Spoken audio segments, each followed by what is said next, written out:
your first NBA game. Take us back and what that was like for you. Nervous.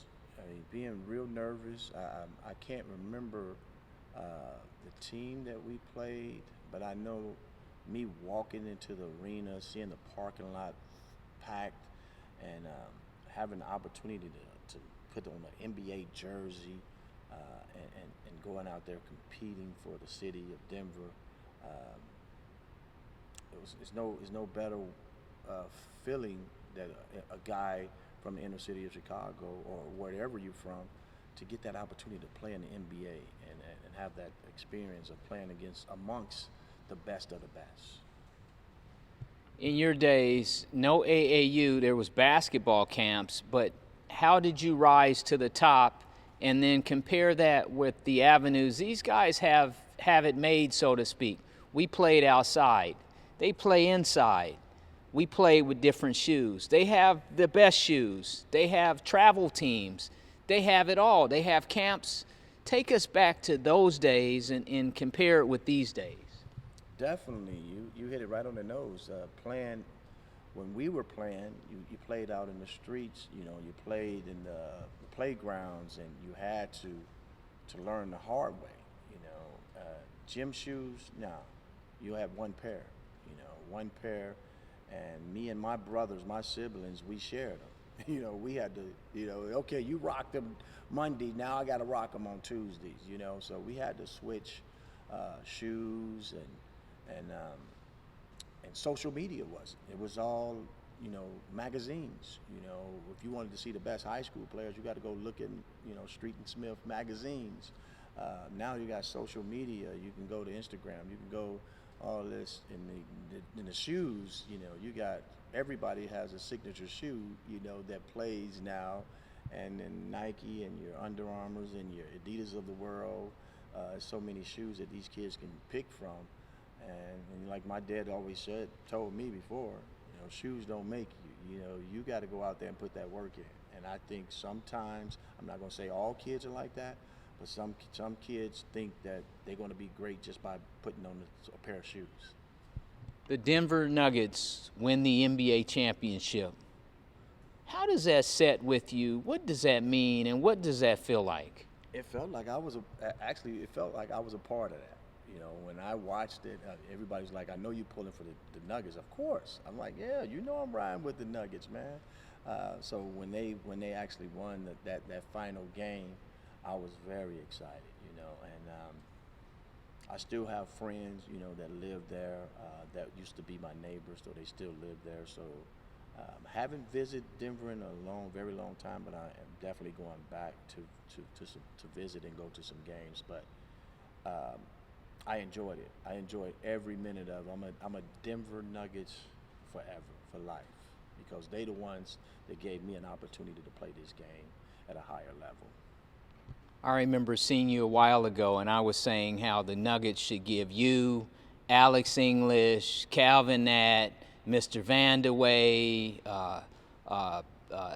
Evans, all a select few of guys. They should give you guys rings. David Thompson, and I might be missing some guys, but Mutombo, Mark Macon, Yes. a lot of guys. What's your thoughts on that? Yeah, I mean that would be wonderful, man, if they did that, because we were a part of that. We were a part of the organization, even though we may have not won a championship when we were there, but each one of those players that you named, including myself, we all laid the foundation for what was to come, and I think that would be a beautiful scene if that happens. If it doesn't, I'm still rocking with the Nuggets, you know, to the day I die. In closing, the state of Florida is known as a football state, but when you look at basketball, you see Daryl Dawkins, T-Mac. There's some guys who made it out of Florida. What's your thoughts on some of the players you see coming out of the Suncoast in the next generations and their opportunities for the game? Oh yeah, it's some basketball players here. I got a young fella that I watched when he was, I want to say maybe third grade. His name is Evan Roberts. He's at Palmettos High School. He's the next little point guard to come out of this area, Sarasota. So make sure you be on the lookout for him. I think he already got some big time offers from some colleges already, and I think he's only a sophomore right now. So Evan Roberts is going to definitely be the next big thing to come out of Sarasota. Coach Liberty, in closing, is there anything else you want to tell people at home, fans and people who love the game, people who love you? Some of them know what Chicago is about. Some of them just have no clue. Is there anything you want to tell people? Well, I just want to, let people know that what Liberty Edge, for one, is all about. We're all about giving back to the, community, Sarasota, of course. And I also started an after-school program for parents that can't get their kids from school. So I started an after-school program where they can drop the bus is a bus that can drop them off to my location and let the kids have fun, let them be them. It's not me trying to teach them the game of basketball and say you're going to be the best basketball player, but just to kind of relieve some of that pressure and that stress off parents, that you can drop your kids off at the Liberty Edge After School Basketball Academy. When you sit back and you think about the beautiful game of basketball, Chicago, and everywhere it's taken you in life, what goes through your mind? Well, you got to think about this, man. When you're playing basketball, it's almost like you're dancing and playing an instrument at the same time, and that's how I always looked at it. And I teach it that way. I tell kids you got to listen to the beat of the ball, right? That's your drums. And then your footwork, you got to be able to dance. You got to be able to move. If you can't move, it's going to be hard to play this game. You got to have some rhythm. So that's one of the things that I like to share with people and let them understand that you can have fun and you can say, you know what, when it's time for me to make some money at this, I can turn it into a business. Coach, when you opened up Street and Smith and you saw your name as the #1 player, what was that like? What did that do? Man, everything. People in my neighborhood, I would go buy the magazine and I would show everybody in my neighborhood that, look, I'm in the magazine. And they were like, whoa. So then people wanted to go buy it every week or every month, once a month, to see who was going to be on there or see if you're going to be in there again. So it was very exciting for a kid growing up in Chicago projects to see my name mentioned with some of the great basketball players from around the country. Your Dennis Scotts, your Lloyd Daniels at the time, just to name a few. And my name was mentioned amongst those guys. And it was great, man. It was great. Who would you say the best player on the playgrounds back in Chicago, back in the day, that you saw or heard about who didn't make it, but he had everything? Who's that guy? Well, it would have to be, because my father told me the stories about the guy by the name of Billy Harris. Billy Harris grew up in the Robert Taylor Home Projects from 39th Street, and just hearing my dad say that was the Michael Jordan before Michael Jordan. Like he would do things to guys on the playground that people just didn't see.